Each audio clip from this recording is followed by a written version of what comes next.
ಒಂದು ಇತಿಹಾಸ ನಿರ್ಮಾಣ ಆಗಿದೆ.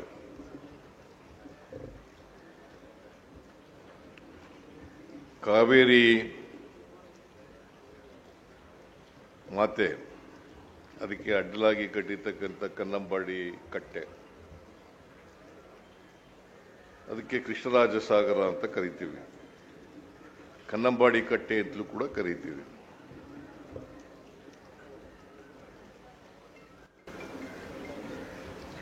ಈ ಕನ್ನಂಬಾಡಿ ಕಟ್ಟೆ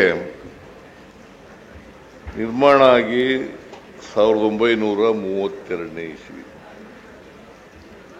1932. ಅಲ್ಲಿಂದ ಇಲ್ಲಿವರೆಗೆ 93 ವರ್ಷಗಳಾಗಿದ್ದಾವೆ.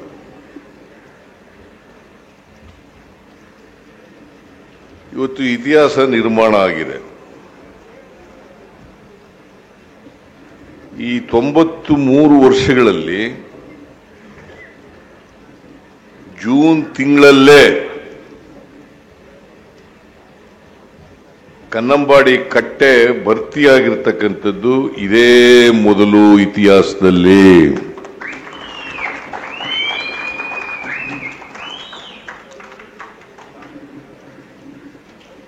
ಇಲ್ಲಿವರೆಗೆ ನಮಗೆ ಅಂಕಿಅಂಶಗಳನ್ನು ಸಿಗ್ತಕ್ಕಂಥದ್ದು 1940ರಿಂದ ಇಸ್ವಿಯಿಂದ. 40ನೇ ಇಸ್ವಿಯಿಂದ ಅಂಕಿಅಂಶಗಳನ್ನು ನೋಡಿದ್ರೆ 1941ನೇ ಇಸ್ವಿನಲ್ಲಿ 120.90 ಅಡಿ ಭರ್ತಿಯಾಗಿದೆ. 120.90 ಅಡಿ. ಒಟ್ಟು ಇದರ ಪೂರ್ಣ ಕೆಪಾಸಿಟಿ ಇರ್ತಕ್ಕಂಥದ್ದು 124 ಅಡಿ.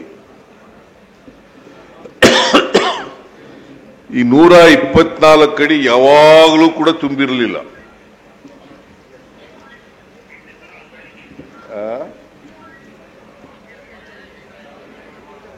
ಸುಮ್ಮನೆ ಯಾವನ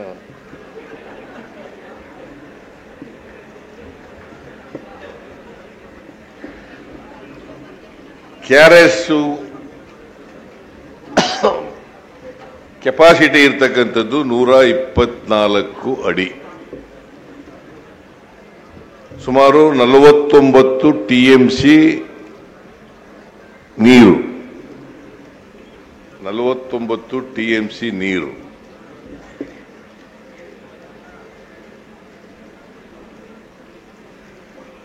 ಯಾವಾಗಲೂ ಕೂಡ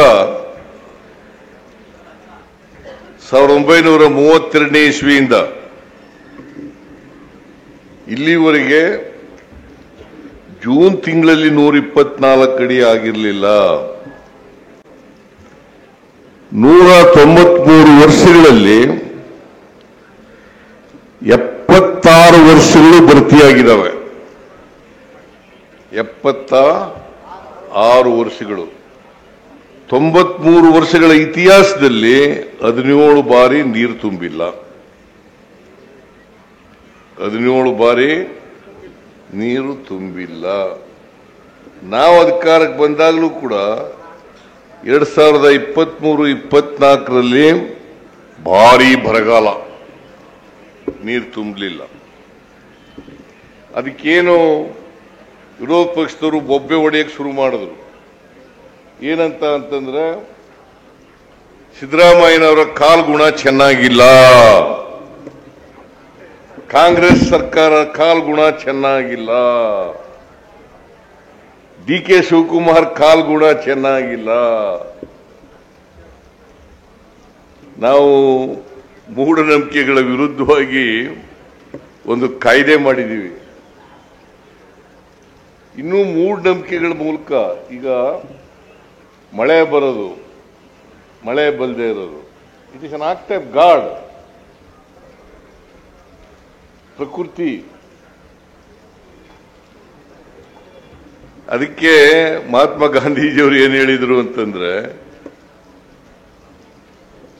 ಪ್ರಕೃತಿ ನಿಮ್ಮ ಆಸೆಗಳನ್ನೆಲ್ಲ ಪೂರೈಸ್ತದೆ, ಆದರೆ ದುರಾಸೆಗಳನ್ನಲ್ಲ.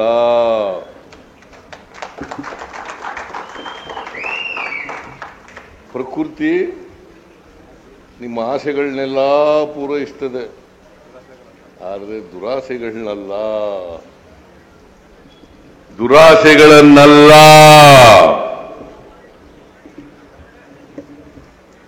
ಆದ್ರಿಂದ ಪ್ರಕೃತಿಗೆ ವಿರುದ್ಧವಾಗಿ ಏನು ನಡೀಲಿಕ್ಕೆ ಸಾಧ್ಯನೇ ಇಲ್ವಲ್ಲಪ್ಪ. ಅವ್ರು ಎಂತ ಮೂರ್ಖರು ಇರ್ಬೇಕು ವಿರೋಧ ಪಕ್ಷದವರು.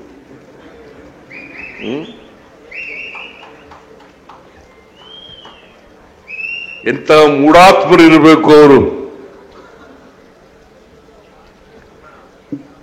ನೀವು ತಿಳ್ಕೊಂಡ್ರೆ ಸಾಕು, ಈ ನಾಡಿನ ಜನ ತಿಳ್ಕೊಂಡ್ರೆ ಸಾಕು, ವಿರೋಧ ಪಕ್ಷದವ್ರು ಏನಂತಾರೆ ಅಂತೇಳಿ ತಲೆ ಕೆಡಿಸ್ಕೊಳಕ್ ಹೋಗಲ್ಲ. ವಿರೋಧ ಪಕ್ಷದವರು ಸುಳ್ಳೇ ಟೀಕೆಗಳು ಮಾಡೋದು, ಸುಳ್ಳುಗಳನ್ನೇ ಟೀಕೆ ಮಾಡೋದು. ನಾನು ಈ ವರ್ಷ ಕಾವೇರಿ ಜಲಾಯನ ಕಾವೇರಿ ಅಭಿವೃದ್ಧಿ ನಿಗಮಕ್ಕೆ 3,000 ಕೋಟಿ ರೂಪಾಯಿಗಳನ್ನು ಕೊಟ್ಟಿದ್ದೀನಿ.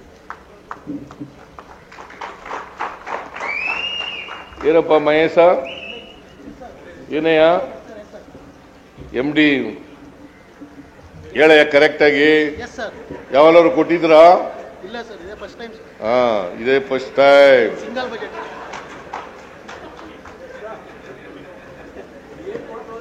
ಟೀಕೆ ಮಾಡೋರು ಯಾವಾಗಲೂ ಕೊಟ್ಟಿದ್ರೆ ಅಧಿಕಾರದಲ್ಲಿದ್ದಾಗ?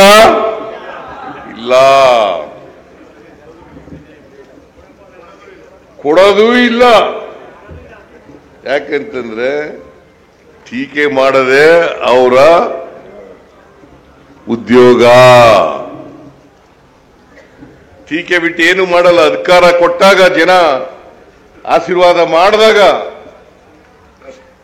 ಅವ್ರಿಗೆ ಬಿಡಿ. ಬಿಜೆಪಿಗೆ ಯಾವತ್ತೂ ಆಶೀರ್ವಾದ ಮಾಡೇ ಇಲ್ಲ. JDSಗಂತೂ ಮಾಡೋದಕ್ಕೆ ಸಾಧ್ಯನೇ ಇಲ್ಲ. ಬಿಜೆಪಿಗೆ ಮಾಡಿಲ್ಲ. ಮಾಡಿಲ್ಲ ಕಡೆಯ. 2008ರಲ್ಲಿ 110 ಸೀಟ್ ಗೆದ್ರು, 113 ಅಲ್ಲ. 2018ರಲ್ಲಿ 104 ಸೀಟ್ ಗೆದ್ರು, 13 ಅಲ್ಲ. ಆದರೆ ಹಿಂಭಾಗಲಿಂದ ಬಂದ್ಬಿಟ್ರು. ಹಿಂಭಾಗಲಿನಿಂದ ಬಂದ್ಬಿಟ್ರು. ಆಪರೇಷನ್ ಕಮಲ ಹಾಕಿದ್ರು. ಇತ್ತ ಮೊದಲು ಆಪರೇಷನ್ ಕಮಲ ಯಾವಲಾರು ಇತ್ತ? ಮಿಸ್ಟರ್ ಯಡಿಯೂರಪ್ಪ ಹುಟ್ಟಾಕಿದ್ದು ಇದು ಆಪರೇಷನ್ ಕಮಲ. ಯಾವಲಾರು ಇತ್ತ ಆಪರೇಷನ್ ಕಮಲ? ಒಂದ್ ಪಕ್ಷದಿಂದ ಇನ್ನೊಂದು ಪಕ್ಷದಿಂದ ನೆಗೆಯಿತ್ತು ಯಾವಾಗಲೂ. ಆದರೆ ಆಪರೇಷನ್ ಕಮಲ ಇರಲಿಲ್ಲ. ಅದಕ್ಕೆ ಆಂಟಿ ಡಿಫೆಕ್ಷನ್ ಲಾ ತಗೊಬಂದ್ರು. ಸರ್ಕಾರ ಚಾಪೆ ಕೆಳಗಡೆ ನುಗ್ಗಿದ್ರೆ ಇವರು ರಂಗೋಲೆ ಕೆಳಗಡೆ ನುಗ್ಗಕ್ಕೆ ಶುರು ಮಾಡ್ಬಿಟ್ರು. ರಂಗೋಲೆ ಕೆಳಗಡೆ ನುಗ್ಗಕ್ಕೆ ಶುರು ಮಾಡ್ಬಿಟ್ರು. ಈ ಆಪರೇಷನ್ ಕಮಲ ಮಾಡಿ ಗುಳಿಗೌಡ 2 ಸಾರಿ ಅಧಿಕಾರಕ್ಕೆ ಬಂದಿರೋದು. ಕರೆಕ್ಟಾಗಿ ಹೇಳ್ಬೇಕು, ಮಾಹಿತಿ ಇಟ್ಕೊಂಡಿರ್ತೀಯ ನೀನು. ಇವರು ಯಾವತ್ತೂ ಕೂಡ ಜನರ ಆಶೀರ್ವಾದ ಪೂರ್ಣ ಪಡೆದು ಅಧಿಕಾರಕ್ಕೆ ಬಂದಿಲ್ಲ. 113 ಸ್ಥಾನ ಬಂದೇ ಇಲ್ಲ. ಯಾವಾಗಲೂ ಬಂದಿಲ್ಲ. JDS ಅಂತೂ ಬರಕ್ ಸಾಧ್ಯನೇ ಇಲ್ಲ. ಅವ್ರು ಇನ್ನೊಬ್ರು ಹೆಗಲ ಮೇಲೆ ಕೈ ಹಾಕಂದೇ ಬರಬೇಕು.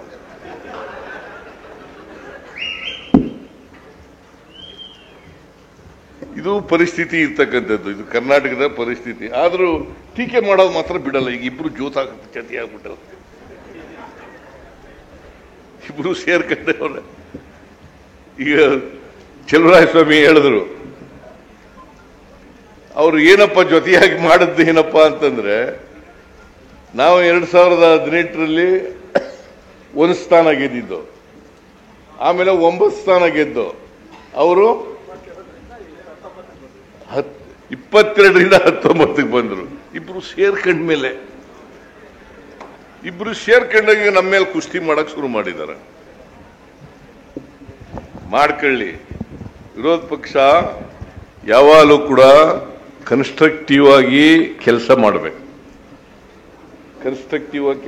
ವಿರೋಧ ಪಕ್ಷ ಪ್ರಜಾಪ್ರಭುತ್ವದಲ್ಲಿ ವಿರೋಧ ಪಕ್ಷ ಇರಬಾರ್ದು ಅಂತ ನಾನು ಹೇಳಲ್ಲ. ಇರಲೇಬೇಕು, ಟೀಕೆ ಮಾಡಲೇಬೇಕು. ತಪ್ಪು ಮಾಡಿದಾಗ ಟೀಕೆ ಮಾಡ್ತಕ್ಕಂಥ ಕೆಲಸವನ್ನು ಮಾಡಲೇಬೇಕು. ತಪ್ಪುಗಳನ್ನು ಎತ್ತಿ ತೋರಿಸ್ತಕ್ಕಂಥ ಕೆಲಸವನ್ನು ಮಾಡಬೇಕು. ಆದರೆ ಸುಳ್ಳು ಹೇಳಬಾರ್ದು, ಸುಳ್ಳು ಅಪವಾದಗಳನ್ನು ಮಾಡಬಾರ್ದು. ಜನರಿಗೆ ಗೊತ್ತಾಗಲ್ವಾ? ನಾ ಸುಳ್ಳು ಹೇಳ್ಬಿಟ್ಟು ಹೋದ್ರೆ ಗೊತ್ತಾಗಲ್ವಾ? ಸಿದ್ದರಾಮಯ್ಯ ಬರೀ ಸುಳ್ಳೆ ಭಾಷಣ ಮಾಡೋಗ್ಬಿಟ್ಟು ಹೋದ ಅಂತ ಹೇಳಲ್ವಾ? ಅದಕ್ಕೆ ಸಾಧ್ಯವಾದ ಮಟ್ಟಿಗೆ 100ಕ್ಕೆ 99% ಸತ್ಯ ಹೇಳ್ತಕ್ಕಂಥ ಕೆಲಸವನ್ನು ಮಾಡಬೇಕು. ಜನ ತೀರ್ಮಾನ ಮಾಡಲಿ, ಯಾವ್ದು ಸರಿ ಯಾವ್ದು ತಪ್ಪು ಅಂತ ತೀರ್ಮಾನ ಮಾಡಲಿ. ಆದರೆ ಜನಗಳ ಮುಂದೆ ಇಡುವಾಗ ಸತ್ಯ ಹೇಳ್ತಕ್ಕಂಥ, ಸತ್ಯವನ್ನ ಇಡ್ತಕ್ಕಂಥ ಕೆಲಸವನ್ನ ಮಾಡಬೇಕು. Is it not A fact? June ತಿಂಗಳಲ್ಲಿ KRS ತುಂಬಿರೋದು 93 ವರ್ಷಗಳ ನಂತರ, 93 ವರ್ಷಗಳ ನಂತರ ಇದೇ ಮೊದಲನೇ ಬಾರಿ.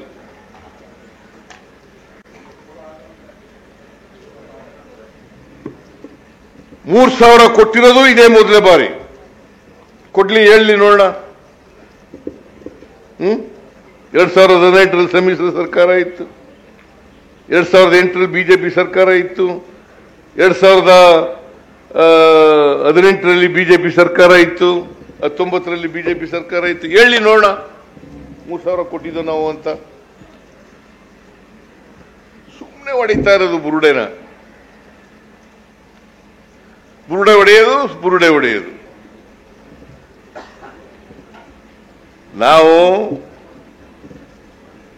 ಈ ಸಾರಿ ಹೇಳಿದೆ ನಾನು DK ಶಿವಕುಮಾರ್ಗೆ, ನಮ್ಮ ಎಲ್ಲೆಲ್ಲಿ ನೀರಾವರಿ ಪ್ರದೇಶಗಳಲ್ಲಿ ಬರ್ತಾರೆ, ಜಲಾಯನ ಪ್ರದೇಶಗಳಲ್ಲಿ ಬರ್ತಾರೆ, ಆ ಎಲ್ಲ MLAಗಳಿಗೆ 50ರಿಂದ 100 ಕೋಟಿ ರೂಪಾಯಿನಷ್ಟು ಹಣ ಕೊಡಪ್ಪ ಅಂತ ಹೇಳಿದೆ. ಅವರೆಲ್ಲ MLAಗಳನ್ನ ಕರೆದು DK ಶಿವಕುಮಾರ್ ಕೊಟ್ಟಿದ್ದಾರೆ. ಬಿಕಾಸ್ ಜಲಸಂಪನ್ಮೂಲ ಸಚಿವರು ಅವರು, ನಾನು ಹಣಕಾಸಿನ ಸಚಿವ. ಬರೀ ನೀರಾವರಿ ಒಂದಕ್ಕೇನೆ ನಿಮ್ಮ ಮೈನರ್ ಇರಿಗೇಷನ್ ಮತ್ತು ಮೇಜರ್ ಇರಿಗೇಷನ್ 25,000 ಕೋಟಿ ರೂಪಾಯಿಗಳನ್ನ ಕೊಟ್ಟಿದ್ದೀವಿ. ಆದರೂ ದುಡ್ಡಿಲ್ಲ ಅಂತ. 25,000 ಕೋಟಿ ಯಾವಲಾರು ಕೊಟ್ಟಿದಾರ ಹೇಳಿ ನೋಡೋಣ. ಆದರೂ ಸರ್ಕಾರದಲ್ಲಿ ದುಡ್ಡಿಲ್ಲ, ಅಭಿವೃದ್ಧಿ ಕೆಲಸಗಳಿಗೆ ದುಡ್ಡಿಲ್ಲ. ಯಾವ ಅಭಿವೃದ್ಧಿ ಕೆಲಸ ನಿಂತಿದೆ? PWDಗೆ, ನೀರಾವರಿಗೆ, ಎಜುಕೇಶನ್ಗೆ, ಹೆಲ್ತ್ಗೆ, ಗ್ರಾಮೀಣ ಅಭಿವೃದ್ಧಿಗೆ ಯಾವೆಲ್ಲ ನಿಲ್ಸಿದೀವ? ದುಡ್ಡು ಕೊಟ್ಟು ಕಡಿಮೆ ಮಾಡಿದೀವ? ಗ್ಯಾರಂಟಿ ಯೋಜನೆಗಳಿಗೆ 54,000 ಕೋಟಿ ಕೊಟ್ಟಿದ್ದೀವಿ.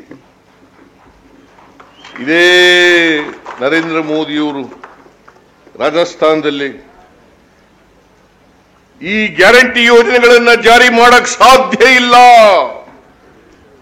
ಒಂದು ವೇಳೆ ಮಾಡಿದ್ರೆ ಯಾವುದೇ ಸರ್ಕಾರ ಆರ್ಥಿಕವಾಗಿ ದಿವಾಳಿಯಾಗ್ಬಿಡುತ್ತದೆ. ದಿವಾಳಿ ಆಗಿದೆಯಾ? ಇವತ್ತು ಫಿಸ್ಕಲ್ ರೆಸ್ಪಾನ್ಸಿಬಿಲಿಟಿ ಆಕ್ಟ್ ಪ್ರಕಾರ, ಮಾನದಂಡಗಳ ಪ್ರಕಾರ ಇಡೀ ರಾಜ್ಯದಲ್ಲಿ ಇಡೀ ದೇಶದಲ್ಲಿ ಆ ಮಾನದಂಡಗಳ ಪ್ರಕಾರ ಕೆಲಸ ಮಾಡಿರ್ತಕ್ಕಂಥ ಸರ್ಕಾರ ಯಾವುದಾದ್ರು ಇದ್ರೆ ಅದು ಕಾಂಗ್ರೆಸ್ ಸರ್ಕಾರ, ಕರ್ನಾಟಕದ ಸರ್ಕಾರ ಅಂತಕ್ಕಂಥದನ್ನ ತಿಳ್ಕೋಬೇಕಾಗ್ತದೆ. ಇದು ನಾನು ಹೇಳೋದಲ್ಲ, ವೆರಿಫೈ ಮಾಡಿ, ಬೇಕಾದ್ರೆ ವೆರಿಫೈ ಮಾಡಿ. ಇಡೀ ದೇಶದಲ್ಲಿ GST goods and service tax ಅಂತ ಕರಿತೀವಿ. ಗೂಡ್ಸ್ ಅಂಡ್ ಸರ್ವಿಸ್ ಟ್ಯಾಕ್ಸ್ ಆ ಕಲೆಕ್ಷನ್ ನಲ್ಲಿ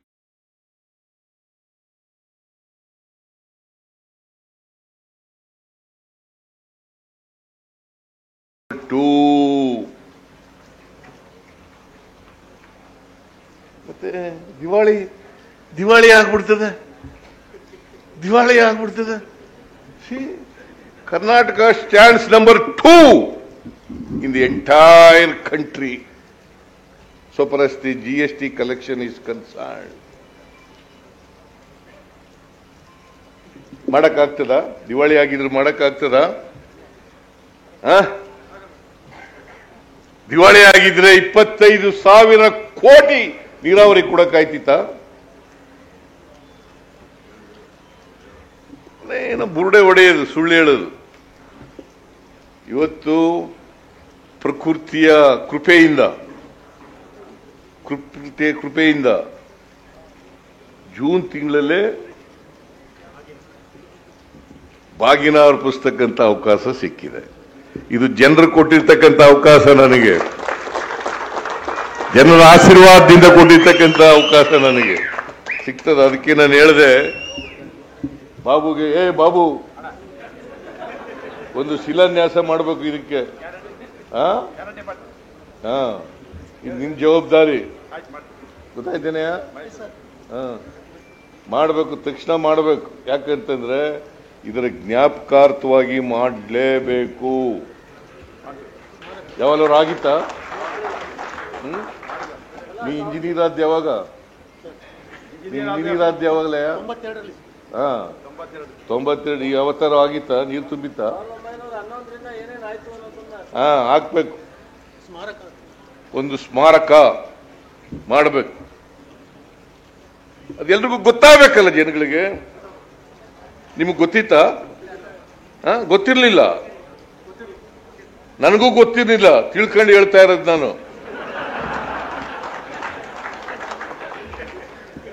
ನನಗೂ ಗೊತ್ತಿರಲಿಲ್ಲ, ತಿಳ್ಕೊಂಡು ಹೇಳ್ತಾ ಇದ್ದೀನಿ. ಎಲ್ರಿಗೂ ಜನಗಳಿಗೆ ಗೊತ್ತಾಗಬೇಕಲ್ಲ. ಯಾಕಂದ್ರೆ ನಾವು ಈ KRS ನಿಂದ ಕುಡಿಯೋ ನೀರು, ನೀರಾವರಿ, ಅನೇಕ ಪ್ರಾಣಿ ಪಕ್ಷಿಗಳು ಬದುಕ್ತಕ್ಕಂಥ ಕೆಲಸ ಆಗ್ತಾ ಇದೆ ಅಲ್ವಾ? ಕೈಗಾರಿಕೆಗಳು ಇವೆಲ್ಲ ಬೆಳಿಬೇಕಲ್ಲಪ್ಪ. ಬೆಂಗಳೂರಿಗೆ ನೀರು, ಮಂಡ್ಯಕ್ಕೆ ನೀರು, ಮೈಸೂರಿಗೆ ನೀರು, ಉದ್ದಕ್ಕೂ ನೀರು. ಆಮೇಲೆ 1,89,000 ಎಕರೆಗೆ ನೀರಾವರಿ. ಏನೆಯ ಮೈನರ್ ಇರಿಗೇಷನ್, ಪಂಪ್ಗಳು, ಪಂಪ್ ಸೆಟ್ಗಳು. ಹೇಳಿದ್ರು ನಮ್ಮ DK ಶಿವಕುಮಾರ್ ಹೇಳಿದ್ರು, ಪಂಪ್ ಸೆಟ್ಗಳಿಗೆ ಎಷ್ಟು ದುಡ್ಡು ಕೊಡ್ತೀವಿ ಗೊತ್ತಾ ನಿಮ್ಗೆ? ಎಷ್ಟು ಸಬ್ಸಿಡಿ ಕೊಡೋದು? 19,000 ಕೋಟಿ ಒಂದು ವರ್ಷಕ್ಕೆ. 19,000 ಕೋಟಿ ಯಾತಕ್ಕೆ ಕೊಡ್ತಾ ಇದ್ದೀವಿ? ಕೃಷಿ, ರೈತರು ಕೃಷಿ ಬೆಳವಣಿಗೆ ಆಗಬೇಕು, ಹಳ್ಳಿಗಾಡಿನ ಅಭಿವೃದ್ಧಿ ಆಗಬೇಕು. ಅದಕ್ಕೋಸ್ಕರ 19,000 ಕೋಟಿ ರೂಪಾಯಿನ 2025-26ರಲ್ಲಿ ಕೊಡ್ತಾ ಇದ್ದೀವಿ. ಸಬ್ಸಿಡಿ ರೂಪದಲ್ಲಿ ಕೊಡ್ತಾ ಇದ್ದೀವಿ.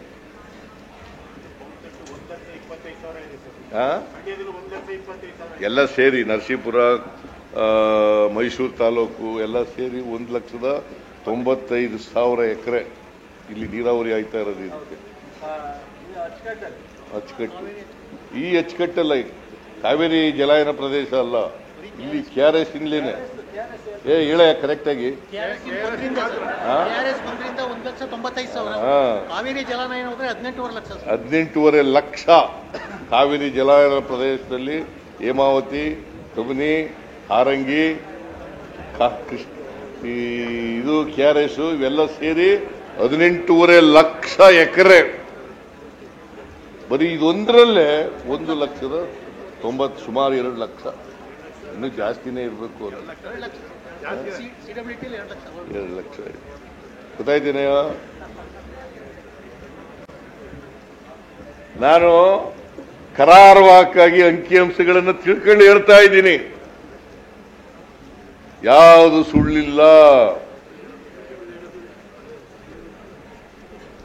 ಯಾವುದು ಸುಳ್ಳಿಲ್ಲ.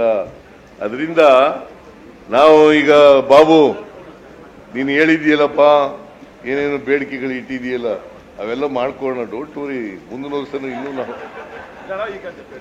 ಇನ್ನೂ ನಾವೇ 3 ವರ್ಷ ಅಧಿಕಾರದಲ್ಲಿ ಇರ್ತೀವಯ್ಯ. ಈಗಲೇ ನಿಗಮದಲ್ಲೇ ಮಾಡಿಸ್ಬಿಡೋದು ಮಾಡ್ಬಿಟ್ಟಿದೀವ. ಬಹಳ ಜನ ಸರ್ಕಾರ ಬಿದ್ದೋಗ್ಬಿಡ್ತದೆ. ಏನಾಗಲ್ಲ, ಕನಸು ಬಿದ್ದೋಗಿದ್ದ ಅವರು. ಬಿದ್ದೋದ್ದ ನಮ್ಮ ಸರ್ಕಾರ? ಬಿದ್ದೋದ್ದೇನ್ರಿ ನಮ್ಮ ಸರ್ಕಾರ? ಬಿಡಲ್ಲ.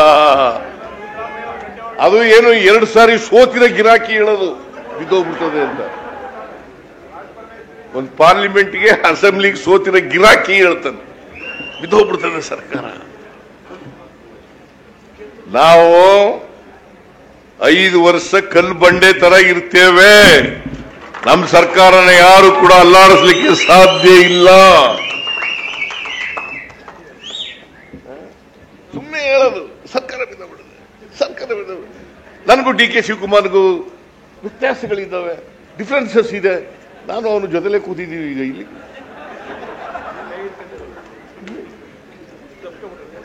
ಡಿಫರೆನ್ಸ್ ಇದೆ. ಇವನು ಅದಕ್ಕೆ ಫೋಟೋ ಉದ್ದಕ್ಕೂ ತಪ್ಕೊಂಡಿರೋ ಫೋಟೋ ಹಾಕೊಂಡ್ಬಂದವನೇ.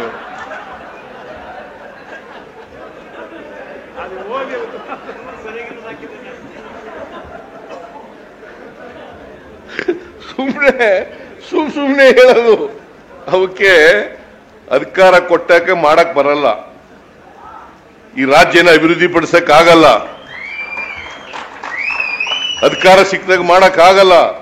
ಅಧಿಕಾರ ಇಲ್ಲದಾಗ ಏನ್ ಅಧಿಕಾರಕ್ಕೆ ಬರಬೇಕು ಅಂತ ಸುಳ್ಳು ಹೇಳೋದು, ಅಪವಾದಗಳು ಮಾಡದ್ದೇ ಮಾಡೋದು.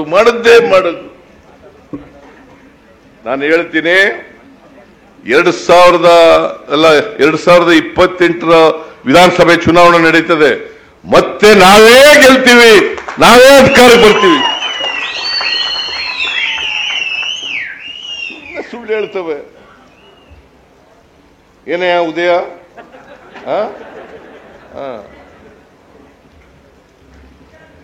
ಯಾವ ಕಾರಣಕ್ಕೂ ಕೂಡ ಬಿಜೆಪಿ ಆಗಲಿ ಜೆಡಿಎಸ್ ಆಗಲಿ ಅಧಿಕಾರಕ್ಕೆ ಬರಕ್ ಸಾಧ್ಯ ಇಲ್ಲ.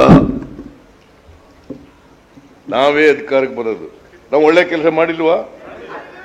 ದುಡದಂತೆ ನಡೆದಿದ್ದೀವಿ. 1,22,00,000 ಮಹಿಳೆಯರಿಗೆ, ಕುಟುಂಬಗಳಿಗೆ ತಿಂಗಳಿಗೆ 2,000 ರೂಪಾಯಿ ಕೊಡ್ತಾ ಇದ್ದೀವಿ. ಯಾವ ಸರ್ಕಾರ ಕೊಟ್ಟಿತ್ತು? 1,22,00,000 ಕುಟುಂಬಗಳಿಗೆ ತಿಂಗಳಿಗೆ 2,000 ರೂಪಾಯಿ ಕೊಡ್ತಾ ಇದ್ದೀವಿ. ಕುಟುಂಬಗಳಿಗೆ 1,64,00,000 ಮನೆಗಳಿಗೆ ಫ್ರೀಯಾಗಿ 200 ಯೂನಿಟ್ ವರೆಗೆ ಕರೆಂಟ್ ಕೊಡ್ತಾ ಇದ್ದೀವಿ. ಯಾವ ಸರ್ಕಾರ ಕೊಟ್ಟಿತ್ತು? ಏನೂ ಮಾಡ್ತಾ ಇಲ್ಲ. ಎಲ್ಲ ಹೆಣ್ಮಕ್ಳು, 3.5 ಕೋಟಿ ಹೆಣ್ಮಕ್ಳು ಫ್ರೀಯಾಗಿ ಬಸ್ನಲ್ಲಿ ತಿರುಗಾಡ್ತಾರೆ. ಏನು ಮಾಡಿದ್ದಾರೆ?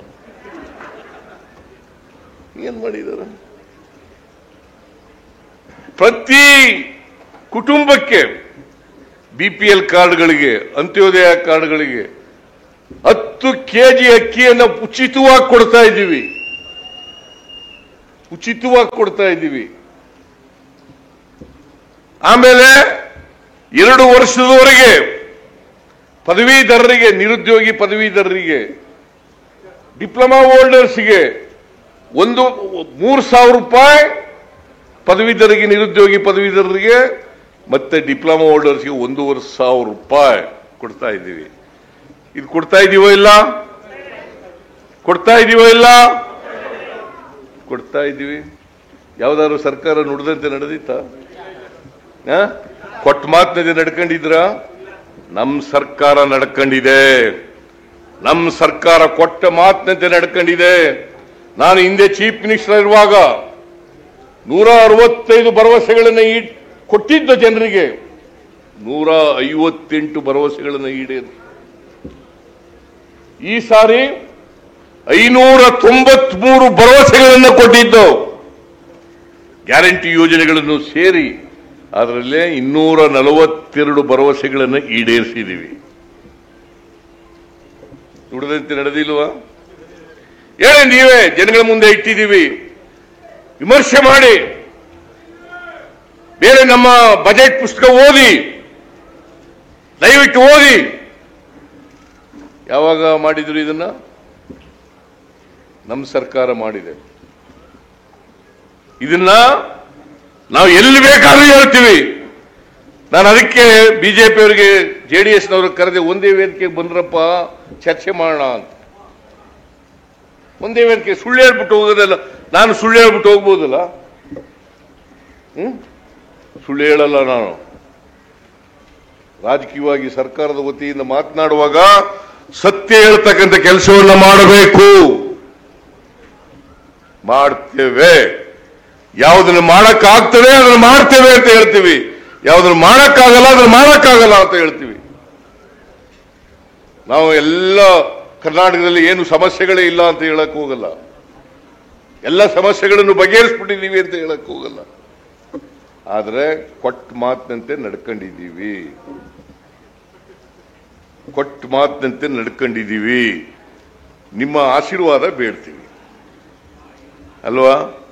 ಕಾವೇರಿ ತಾಯಿ ನಾವು ನಮಸ್ಕಾರ ಪೂಜೆ ಮಾಡಿದೀವಿ, ಹೇಳಿದೀವಿ, ಪ್ರಾರ್ಥನೆ ಮಾಡಿದೀವಿ.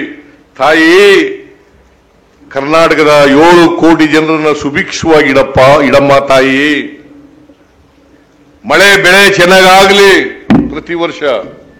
ಪ್ರತಿ ವರ್ಷ ಇದೇ ರೀತಿ ಜೂನ್ ತಿಂಗಳಲ್ಲೇ KRS ಭರ್ತಿಯಾಗ್ಲಿ ಅಂತೇಳಿ ಪ್ರಾರ್ಥನೆಯನ್ನು ಮಾಡಿದ್ದೀವಿ. ಅದನ್ನ ಪ್ರಾರ್ಥನೆ ಮಾಡೋಕ್ಕೋಸ್ಕರ ಇವತ್ತು ಬಂದಿರ್ತಕ್ಕಂಥ. ಇವತ್ತು ಬಂದು ಬಾಗಿನ ಅರ್ಪಿಸಿ ಕಾವೇರಿ ಮಾತೆ ಪೂಜೆ ಮಾಡಿ ನಿಮ್ಮನ್ನೆಲ್ಲ ನೋಡ್ತಕ್ಕಂಥ ಅವಕಾಶ ಸಿಕ್ಕಿದೆ. ಆದರೆ ಇಷ್ಟು ಜ್ಞಾಪಕ ಇಟ್ಕೊಳ್ಳಿ, ಕಾವೇರಿ KRS ಡ್ಯಾಮ್ ಕಟ್ಟಿದ ಮೇಲೆ ಇದೇ ಮೊದಲನೇ ಬಾರಿ ಬಾಗಿನ ಅರ್ಪಿಸ್ತಾ ಇರ್ತಕ್ಕಂಥದ್ದು, KRS ತುಂಬಿರ್ತಕ್ಕಂಥದ್ದು. ಜೂನ್ ತಿಂಗಳಲ್ಲಿ ಏನಿದು ಅವೆಲ್ಲ ಈಗ ನೋಡಿ. ಅದಕ್ಕೆ ನಿಮ್ ಜಿಲ್ಲೆಯವ್ರನ್ನೇ ಕೃಷಿ ಮಂತ್ರಿ ಮಾಡಿದ್ದೀನಿ. ಚಲುವರಾಯಸ್ವಾಮಿ ಕೃಷಿ ಮಂತ್ರಿ. ನೋಡಪ್ಪ, ನಾವು ಬಂದ ಮೇಲೆ ನಾನು ಮೊದಲನೇ ಬಾರಿ ಕೇಳೋದೇನು, ಬೀಜ ಸಿಕ್ಕಿದೆಯಾ, ಗೊಬ್ಬರ ಸಿಕ್ಕಿದೆಯಾ ರೈತರಿಗೆ? ಬೀಜ ಸಿಕ್ಕಿದೆಯಾ, ಗೊಬ್ಬರ ಸಿಕ್ಕಿದೆಯಾ, ಔಷಧಿ ಸಿಕ್ಕಿದೆಯಾ? ಯಾವಾಗಾರು ನಾವು ಬಂದ ಮೇಲೆ ಬೀಜ ಇಲ್ಲೇನೆ ಗೋಲಿಬಾರ್ ಮಾಡಿದೀವ? ಯಡಿಯೂರಪ್ಪ ರೈತನ ಮಗ, ಮಣ್ಣನ ಮಗ, ಹಾವೇರಿಯಲ್ಲಿ ಬೀಜ ಕೊಡಕ್ಕಾಗದೆ ಗೋಲಿಬಾರ್ ಮಾಡಿಬಿಟ್ರು. ನಾವು ಎಲ್ಲ ಕಾಲದಲ್ಲೂ ಕೂಡ ಯಾವಾಗಲೂ ಕೂಡ ತೊಂದರೆ ಇಲ್ಲೇ ರೀತಿನೇ ಇಲ್ಲಿ ರೋಡ್ ಕಟ್ತಾ ಇದ್ವಿ. ರೈತರು ಅನ್ನದಾತರು, ಅನ್ನ ಕೊಡ್ತಕ್ಕಂಥವ್ರು, ಉತ್ಪಾದನೆ ಮಾಡ್ತಕ್ಕಂಥವ್ರು. ಅವರ ಯೋಗಕ್ಷೇಮವೇ ನಮ್ಮ ಯೋಗಕ್ಷೇಮ. ಮಂಡ್ಯ ಗಂಡು ಮೆಟ್ಟಿದ ನೆಲ, ರೈತರ ಪ್ರಮುಖವಾದಂತ ಜಿಲ್ಲೆ.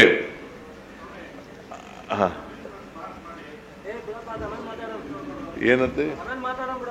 ಕೂತ್ಕೋ ತಮ್ಮ, ಆಮೇಲೆ ನಾನು ನೀನು ಮಾತಾಡೋಣ. ಕೂತ್ಕೋ.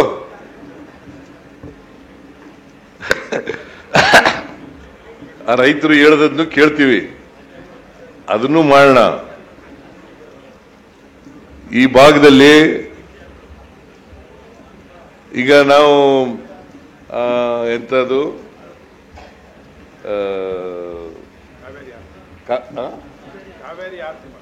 ಕಾವೇರಿ ಆರತಿ ಅಲ್ಲಯ್ಯ, ಕಾವೇರಿ ಆರತಿ ಮಾಡ್ರಿ ನೀವು ಅಧ್ಯಕ್ಷತೆಯಲ್ಲಿ, ಇವನ ಅಧ್ಯಕ್ಷತೆಯಲ್ಲಿ ಇದೆಯಲ್ಲ.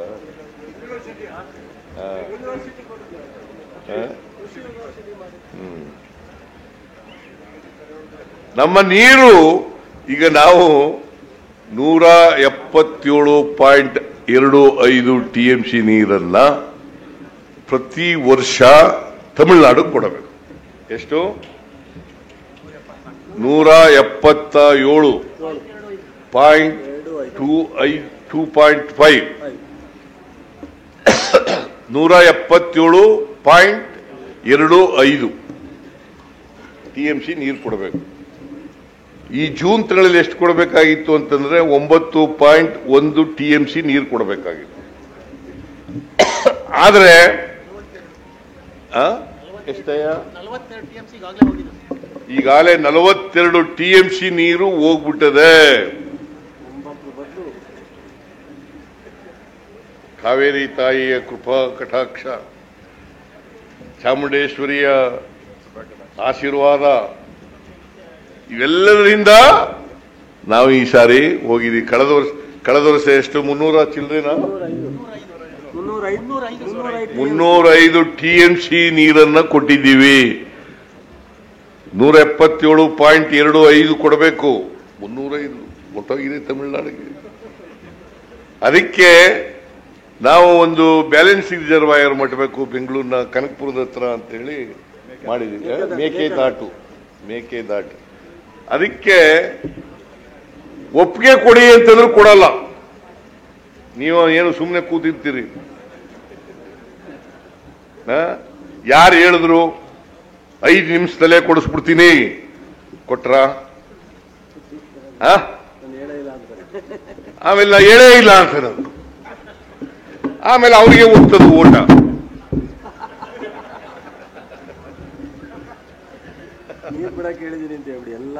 ಆಮೇಲೆ ಒಂದು ಕೊನೆಯಲ್ಲಿ ಏನ್ ಹೇಳ್ತೀನಿ ಅಂತಂದ್ರೆ, ಎಲ್ಲ ಕನ್ಸಲ್ಟೇಟಿವ್ ಕಮಿಟಿಗಳಿದಾವಲ್ಲ, ಅದು KRS ಇರ್ಬೋದು, ತುಂಗಭದ್ರಾ ಇರ್ಬೋದು, ಹೇಮಾವತಿ ಇರ್ಬೋದು, ಕಬಿನಿ ಇರ್ಬೋದು, ಆರಂಗಿ ಇರ್ಬೋದು, ಅಪ್ಪರ್ ಕೃಷ್ಣ ಇರ್ಬೋದು, ನಾರಾಯಣಪುರ ಇರ್ಬೋದು, ಎಲ್ಲ ಜಲಾಶಯಗಳು ತುಂಬಿರೋದ್ರಿಂದ ಈಗ ಎಲ್ಲ ಜಮೀನುಗಳಿಗೆ, ನಾಲೆಗಳಿಗೆ ನೀರು ಹರಿಸ್ತಕ್ಕಂಥ ತೀರ್ಮಾನವನ್ನ ಕೂಡಲೇ ಮಾಡಬೇಕು ಅಂತೇಳಿ ನಾನು ಇಲ್ಲಿಂದಲೇ ಆದೇಶ ಕೊಡ್ತಾ ಇದ್ದೀನಿ. ಗೊತ್ತಾಯ್ತಾ? ಈಗಿನಿಂದ ನೀವು ಬೆಳೆ ಬೆಳೆಯಕ್ಕೆ ಪ್ರಾರಂಭ ಮಾಡ್ಕೊಳ್ಳಿ. ಒಟ್ಟು ಹಾಕಬೇಕಲ್ಲ. ಕಬ್ಬಿನ ಗದ್ದೆಯನ್ನು ಇದ್ರೆ ಪರವಾಗಿಲ್ಲ, ಭತ್ತ ಹಾಕೋರೆಲ್ಲ ಒಟ್ಟು ಹಾಕಬೇಕಲ್ಲ. ಅದಕ್ಕೆ ಈಗಿನಿಂದ ಮಾಡಬೇಕು ಅಂತ ಹೇಳ್ತಾ ನಾನು ಹೆಚ್ಚು ಮಾತಾಡಕ್ ಹೋಗಲ್ಲ. ತಾಯಿ ಕಾವೇರಿ ಮಾತೆ ಪ್ರತಿ ವರ್ಷ ಇದೇ ರೀತಿ KRS ತುಂಬಿ ಪ್ರತಿ ವರ್ಷ ರೈತರ ಮುಖದಲ್ಲಿ ಸಂತೋಷವನ್ನು ಉಂಟು ಮಾಡಲಿ ಅಂತೇಳಿ ಮತ್ತೊಮ್ಮೆ ಪ್ರಾರ್ಥನೆ ಮಾಡಿ ನನ್ನ ಮಾತುಗಳನ್ನು ಮುಗಿಸ್ತೇನೆ. ಜೈ ಹಿಂದ್, ಜೈ ಕರ್ನಾಟಕ, ಜೈ ಕಾವೇರಿ ಮಾತೆ.